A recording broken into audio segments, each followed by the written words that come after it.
عليكم ورحمة الله وبركاته.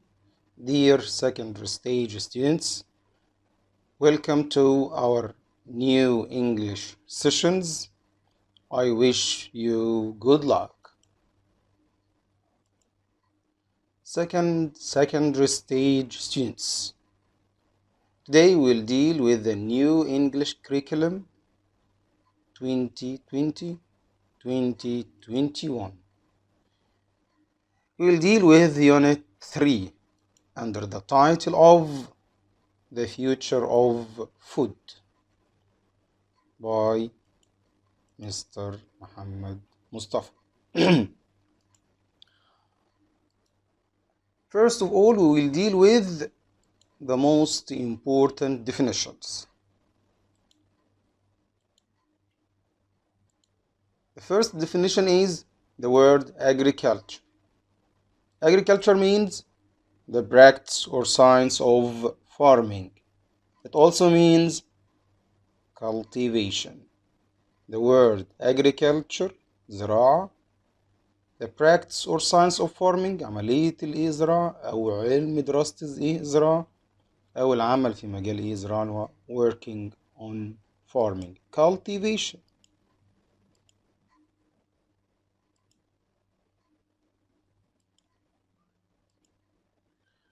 Then we have the word crop.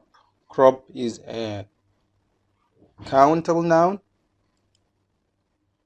A plant such as wheat, rice, or fruit that is grown by farmers. A plant such as wheat, قمح, rice, رز, or fruit أو أي ثمرة that is grown by farmers such as tomato. محصول هو النبات اللي بنزرعه في أرض زراعية زي القمح أو الرز أو أي فاكهة أو أي ثمرة. The word earth as a noun, it means the planet that we live on. The planet that we live on. كوكبنا اللي احنا عايشين عليه. The soil, الأرض أو الطمي اللي بنزرع فيه. Land or ground, اليابس الموجود. الأرض اللي هي أي مكان ما فيهوش إيه؟ ما فيش مية. كوكب.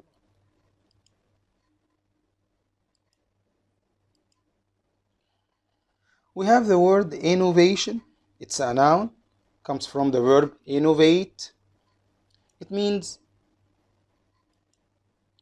the introduction of new ideas or methods. The introduction of new ideas or methods. انك تجيب تعمل حاجة جديدة. Making new things. Creation also means something new. الشيء الجديد نفسه ايه؟ الفكرة الجديدة نفسها. Fresh ideas. Fresh ideas. حاجات بتنور في دماغنا كده، حاجات بتلمع في دماغنا، نعمل منها حاجة جديدة، يبقى it's an innovation. Livestock equal to cattle. Animals such as cows and sheep that are kept on a farm. It's uncountable noun. ما فيش حاجة اسمها livestock ولا في حاجة اسمها a livestock. It's uncountable noun. اسم ملوش جمع، اسم ملوش مفرد، اسم لا يعد. The word cattle it's a countable noun. يعني كلمة cattle هي تساوي في المعنى دي countable. يبقى animals such as cows and sheep that are kept on a farm we call it livestock. And equal to the word cattle. Production comes from the word produce. Produce as a verb معنى ينتج. Produce as a noun بمعنى محصول أو إنتاجية. Production عملية الإنتاج نفسها. الراجل اللي بينتج لنا بقى الحاجة بنسميه producer سواء كانت شركة أو شخص. الشيء الإنتاجي اللي بيوفر لنا في الإنتاج أو بيدينا إنتاج وفير بنسميه productive as an adjective. يبقى production خط الإنتاج أو الإنتاج بمعنى the process of making or growing things to be sold. عملية إنك تصنع شيء، تزرع شيء عشان تبيعه. we call it العملية نفسها production. طب المنتج product أو produce. the word produce as a verb and as a noun. يبقى produce ينتج أو محصول أو منتج.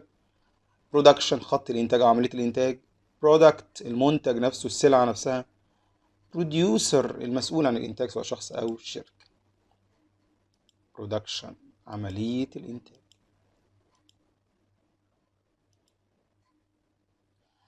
We have the word sustainable as an adjective. It comes from the verb sustain بمعنى إن الشيء ده able to continue without causing damage to the environment. الشيء ده من مميزاته ومن سماته إنه يستمر، إنه يقدر يستمر ويتواجد to be exist without damaging the environment، بدون ما يسبب أي أذى أو ضرر للبيئة. For example we have the sustainable cities، المدن الجديدة اللي هي فيها نوع من كل ما يتوفر فيها لحماية البيئة أو عدم ضرر البيئة. sustainable communities، المجتمعات الجديدة أو المجتمعات الحديثة اللي بيحافظوا دائما أو متعلمين دائما هم يحافظوا على البيئة وما يلوثوش البيئة. sustainable to be continued، إن الشيء ده دائم مستمر. green ما بيلوث، it's green ما بيسببش أي تلوث، it's clean.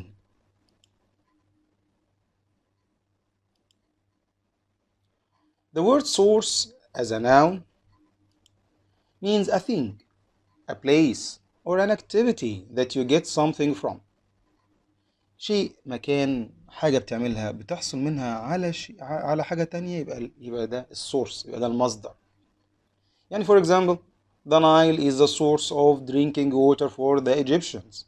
مصر أو المصريين مصدر المياه الشرب عندهم هو النيل. The sun is the source of light to the whole world. العالم كله مصدر الضوء فيه طبيعي هو الشمس. The word variety as a noun comes from the verb vary، differ. Vary، differ. Variety a collection of things، تنويع كده، تشكيلة من شوية حاجات. بمعنى إيه؟ بمعنى the differences within a group of things or actions that make it interesting. يعني قناة تلفزيونية مثلا فيها برنامج رياضي، برنامج ثقافي، برنامج سياسي، فيلم، تمثيلية، مسرح، كل دي تشكيلة تنويعة الهدف منها to be interesting، إن القناة تبقى مسلية. variety a variety of clothes، ملابس، تشكيلة تنويعة مختلفة من الملابس. a variety of books، كتاب رياضي، كتاب ثقافي، كتاب اجتماعي، كتاب علوم، وهكذا. variety تشكيلة تنويع. the word various as an adjective، various إن الشيء ده متنوع، إن الشيء ده فيه تشكيلة من الحاجة. we have the word conclusion. conclusion the end of something، the last. to conclude إنك تنهي، تختم، معنى the end or final part of something، إنك تقول آخر جزء، أو إنك توصل لنهاية الشيء. conclusion أو in conclusion في الخاتمة، في النهاية. to conclude إنك بتختم، بتنهي الموضوع. equal to sum up، كل دول في النهاية يعني finally. يبقى conclusion الخاتمة اللي هي the end or the final part of something، وهي طبعا انت وصلت للنهاية يعني وصلت the outcome، the result، النتيجة النهائية، المخرج النهائي of a process of العملية دي. يبقى conclusion خاتمة أو نهاية الشيء. results نتائج النهائية، نهاية الموضوع أو نهاية الإساي بتاعي، نهاية المقال. in conclusion في الخاتمة، to conclude في الخاتمة، to sum up finally. the word algae a very simple plant without stems or leaves that grows in or near water. نباتات بس السمن هي بسيطة أوي صغيرة. with no leaves ما فيهاش أوراق. with no stems ما فيهاش ساق. grows in water or near water يعني مش محتاجة soil. it doesn't need soil، مش محتاجة تربة. right. في ناس كتير شايفة إن الآلجي الطحالب دي اللي هي حاجات ملهاش لازمة يعني it's not important، لكن scientists علماءنا دلوقتي say that algae is a very important source of healthy food. شايفين ان هي مصدر مهم قوي من مصادر الطعام الصحي. هنشوف التكست بعد كده. يبقى algae بمعنى الطحالب، نباتات بسيطة تنمو في المية او بقرب من المية. The word link as a noun بمعنى a way in which two things or ideas are related to each other، حاجة بتربط بين اتنين أو طريقة توصل بين حاجتين. ولينك برضو as a verb معنى يربط أو يوصل بين. ولينك تيجي برضو معنى علاقة. The word summary as a noun comes from the verb summarize or paraphrase انك to say something in a very simple and short style، انك تقول الحاجة بس بشكل مختصر وشكل بسيط. يعني to tell us about the most important information، يعني كل هدفك انك توصل لنا المين ideas، مش يعني you do not need to tell the details، مش محتاج تقول الايه التفاصيل بتاعتك. يعني a short statement that gives the main information about something، the main information not the details. summary ملخص للشيء with the verb is summarize. The word argument as a noun comes from the verb argue. طبعا احنا عندنا argue for أنا مؤيد للفكرة، argue against أنا ضد الفكرة، argue with بجادل مع شخص معين. وده noun بقى is argument يعني زي خناقة كلامية. يعني خناقة كلامية يعني انت ليك رأي وانا ليا رأي، او انا ليا رأي وانتوا ليكوا رأي. مين بقى اللي عنده الحجة؟ مين عنده reasons to say that something is wrong or right؟ يبقى a set of reasons that show that something is right or wrong. الحجة بتاعتك ان تقول ان الشيء ده صح او غلط، اسبابك بنسميها we call it argument. جدال، نقاش، خناقة كلامية، حجة أو حجج على دليل على صحة أو عدم صحة الشيء.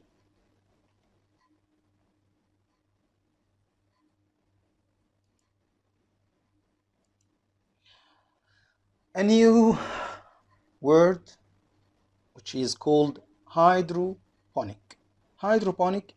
a new idiom، مصطلح جديد في عالم الagriculture وعالم الزراعة. It means a way to grow plants in special water without using any soil. A way to grow plants in special water without using any soil. زراعة في أماكن كتيرة بتبقى مش قادر، ما عندكش سبيس مكان، يعني ما عندكش fertile land، ما عندكش soil أرض زراعية تكفي إنك to produce food. فلذلك بيلجأ لإيه بقى حاجة اسمها hydroponic اللي هي زراعة المائية. A way to grow plants in special water without using any soil. مش محتاج تربة زراعية، أنا هزرع في المية أو بس. تبقى في الغالب داخل صوبات أو على أسطح المنازل أو في المدن اللي ما فيهاش أصلا تربة زراعية. طيب then we will go into we will turn into the text or the reading text of the unit under the title of the future of food. We have a pre-reading question. What do you think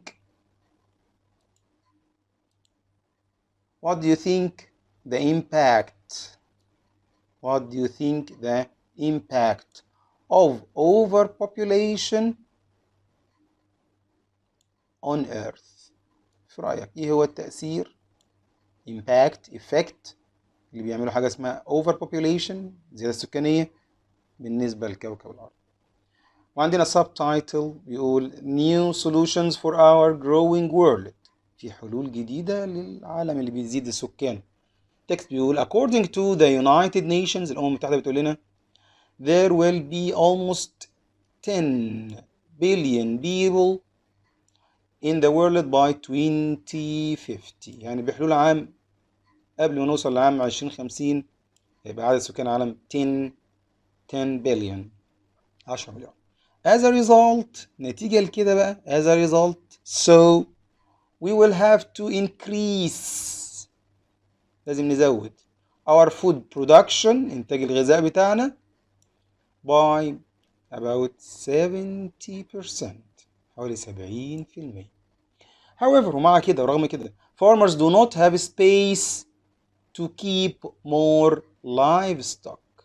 للأسف الفلاح ما عندوش المكان اللي يكفي، السبيس المساحة اللي تكفي إن هو to keep livestock and grow more crops ويزرع لنا المحاصيل، يربي لنا الماشية ويزرع. طب يعمل ايه instead؟ هيعملوا ايه بقى الفارمرز؟ they will need to look for more sustainable solutions، محتاجين حلول بديلة دائمة. and this will involve، والحلول دي من ضمنها ايه بقى؟ producing a wider variety، اعملي بقى تشكيلة جديدة، عملت انواع جديدة of food. يعني هتلاقي فعلا في حياتنا كل يوم في اكلات جديدة ما كانتش موجودة قبل كده.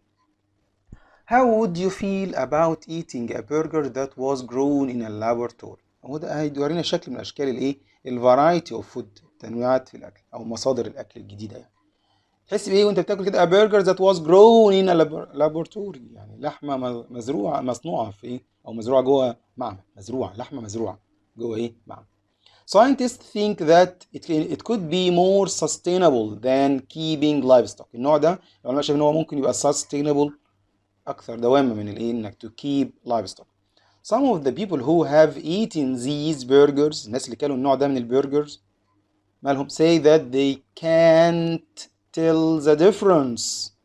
يعني ايه can't tell the difference؟ مش عارفين يميزوا، ما يقدروش يقولوا الفرق بين ايه؟ between، لان هما حاجتين طبعا، between the new burger اللي مصنوع في اللابوراتوري والreal meat and real meat، اللحمه الطبيعيه، اللحمه اللي احنا ايه؟ عارفينها.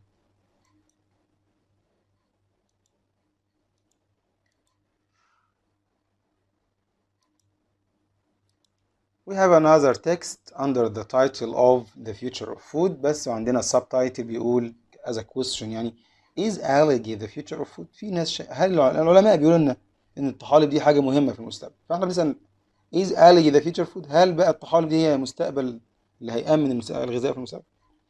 We will need to find sustainable sources of food. محتاجين ان احنا نشوف sustainable sources of food in the future because there will be more people to feed and many places will be too hot and dry for agriculture. يعني العالم درجة حرارته هتزيد، درجة حرارته بسبب ايه؟ بسبب حاجة اسمها ايه؟ global warming. يعني ايه global warming؟ احتباس حراري، ده ناتج عن ايه؟ عن pollution، تلوث او air pollution. طب النتيجة ايه؟ حاجة اسمها climate change. يعني تغيرات مناخية. تغيرات مناخية هتلاقي ان بعض الاماكن بقت hot or dry، وده هيؤدي طبعا ان ايه؟ هيبقى في مشكلة في حاجة اسمها agriculture، في الزراعة، في الcultivation. So why don't we think about farms in the sea؟ طب ليه ما فكرش بقى طالما مفيش ارض زراعية فكرنا to farm in the sea، نزرع فين؟ في البحر.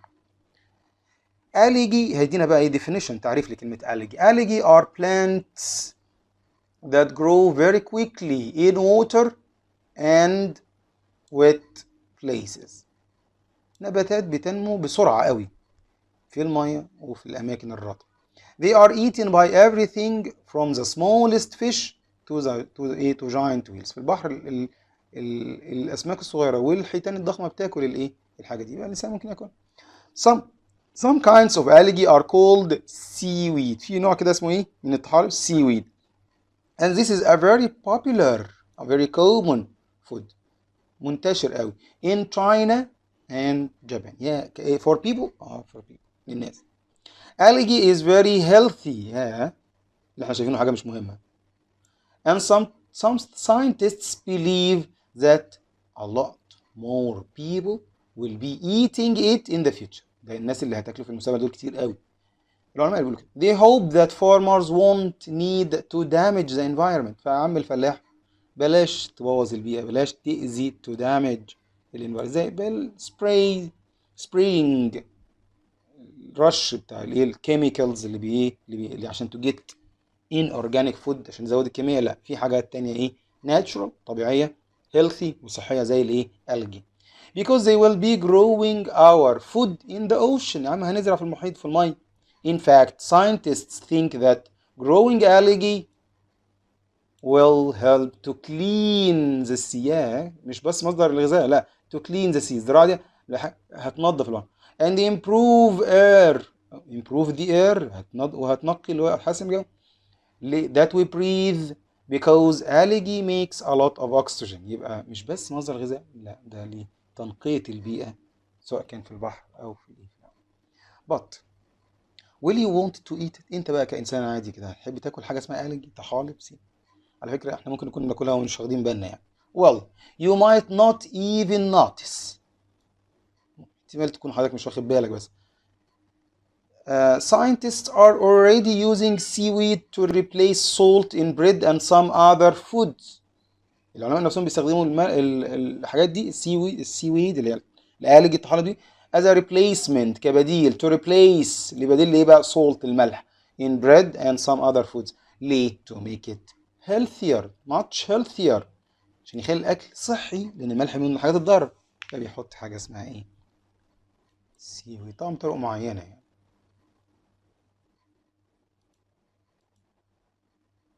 Then we have another text. This essay will focus on the future of agriculture. المقال اللي احنا هنقراه يركز شوية على الزراعة في المستقبل. طب first I'll explain the reason why agriculture needs to change. الكاتب بيقول ان هو هيوضح لنا في البداية كده اسباب ان الزراعة محتاجة تغيير. After that بعد كده هيعمل ايه؟ We will look at many ways that agriculture could change. أساليب كتيرة طرق كتيرة نقدر نغير بيها الزراعة. Finally في النهاية I'll give my opinion on what farmers should do to prepare for the future. رأيه يعمل ايه الفلاح عشان يحسن ويستعد ويجهز نفسه للمستقبل. طب نشوف كده ايه the text. The earth's surface is heating up. The earth's surface is heating up. درجة حرارة الايه؟ سطح الأرض heating up ترتفع بتسخن. And soon there will be less land that farmers can use. أرض بقى اللي نقدر نستخدمها في الزراعة الفلاح يستخدمها هتبقى less أقل. In the case of Africa بمعنى for example يعني على سبيل المثال كده Africa. In the case of يعني for example. أفريقيا بالنسبة لنا يا شباب إيه؟ a continent قارة يعني إيه؟ يعني a land that contains some countries.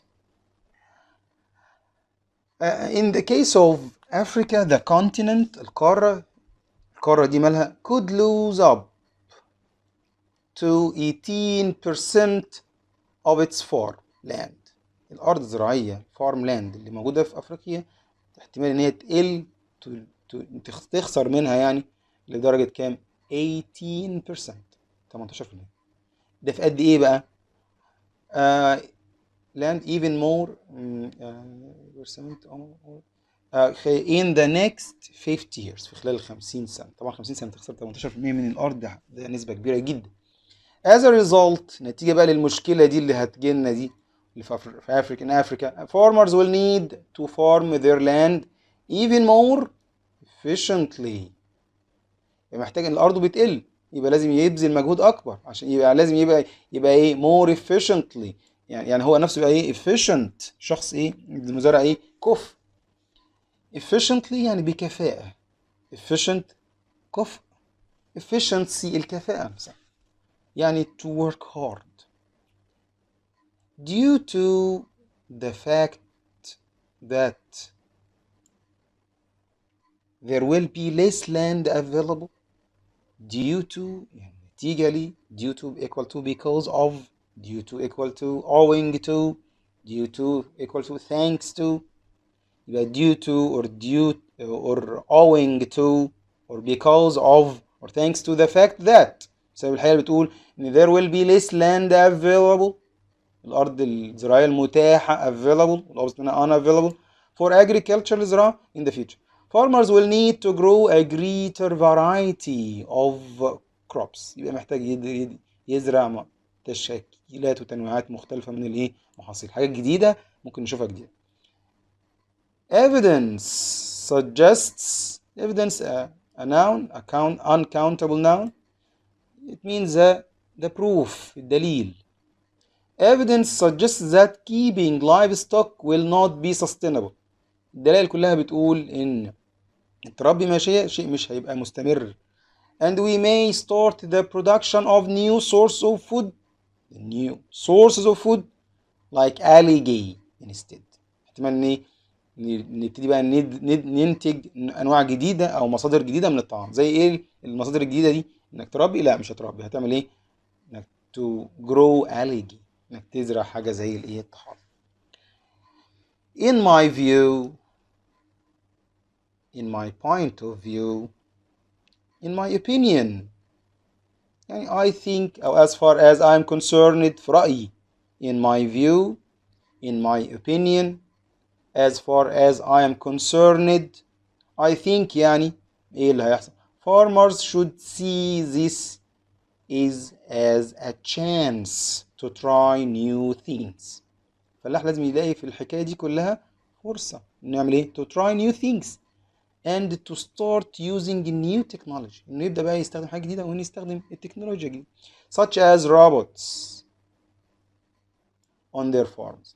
They should start doing this immediately. ده يعمل إمتى ده؟ immediately، soon، at once، حالا. So they are prepared for the future، عشان يبقى جاهز للإيه؟ للمستقبل. To conclude في الخاتمة بقى، in conclusion في النهاية، to sum up الخلاصة، finally يعني agriculture is clearly going to change. الزراعة واضح إن هي هتتغير a lot over the next few decades. over the next few decades يعني في خلال كام عقد جايين كده، خلال كام 10 سنين جايين كده الزراعة هتتغير. The farmers will need to change the way they farm too. الفلاحين لازم to change the way they farm، الطريقة اللي هم بيزرعوا بيها too أيضا.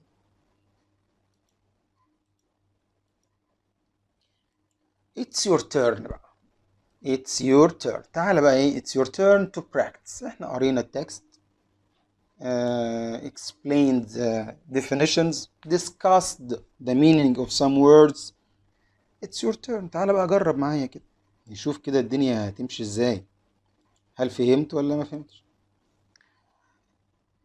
It's an exercise of 5 sentences. Choose the correct answer from A, B, C or D. Number one, most of the people in Egypt work in and fishing. أركز قوي على and fishing بمعنى والصيد. الصيد ده مهنة، حرفة، فأنت محتاج إيه؟ وطبعا and من حروف العطف عندنا، بتحتاج اللي قبلها زي اللي بعدها. Most of the people in Egypt work in economy، علم الاقتصاد أو مجال الاقتصاد. literature الأدب، culture الثقافة، agriculture الزراعة. فأنت مش لاقي حرفة هنا غير حرفة واحدة بس اسمها إيه؟ agriculture. اوكي، يبقى most of the people in Egypt work in agriculture and fishing. خلي بالك اللي خلتني اختار agriculture هي and fishing. Number two, Menufia governorate usually produces good as its land is fertile. أرض في محافظة المنوفية أرض خصبة، لذلك المحافظة دي produces تنتج إيه؟ أرض خصبة تنتج إيه؟ dairy، soil، earth، crops. dairy منتجات ألبان، soil تربة، earth كرة أرضية، crops محاصيل. أكيد اللي عنده أرض زراعية ينتج إيه؟ أكيد إيه؟ crops، good crops. letter C. Number three, he bought a good horse at a market where is bought and sold. اشترى ايه الراجل يا جماعة؟ horse. منين؟ من ماركت. عشان تشتري حصان لازم تروح في مكان بيتباع فيه ايه؟ خضار؟ لا طبعا، اكيد ايه؟ نوع من انواع الهورس، نوع من انواع الماشية من الحيوانات. فانت محتاج livestock or dairy or poultry or household. اعتقد انت عرفت ان انت هتشتري حصان، يبقى انت عايز a market where livestock is bought and sold، يتباع فيه اللي هي الماشية. Number four, we all believe that cycling، انك to ride a bike يعني to ride a bicycle، ركوب الدراجات is a totally completely form of transport يعني شكل من اشكال النقل او شكل من اشكال المواصلات.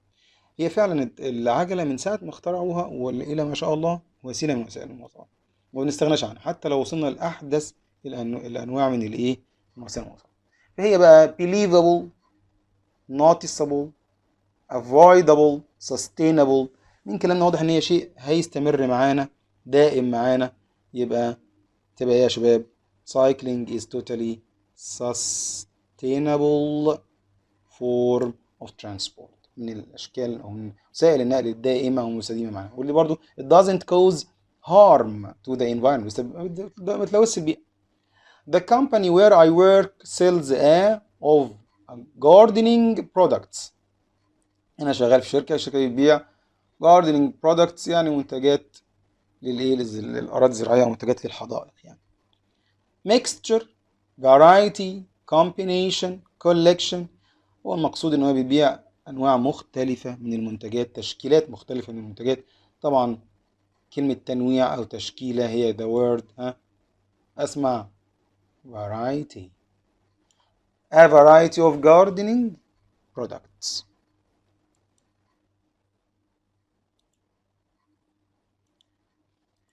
At the end of our session, I wish you good luck and I hope that you will do your best. Thanks, my dear students. Goodbye.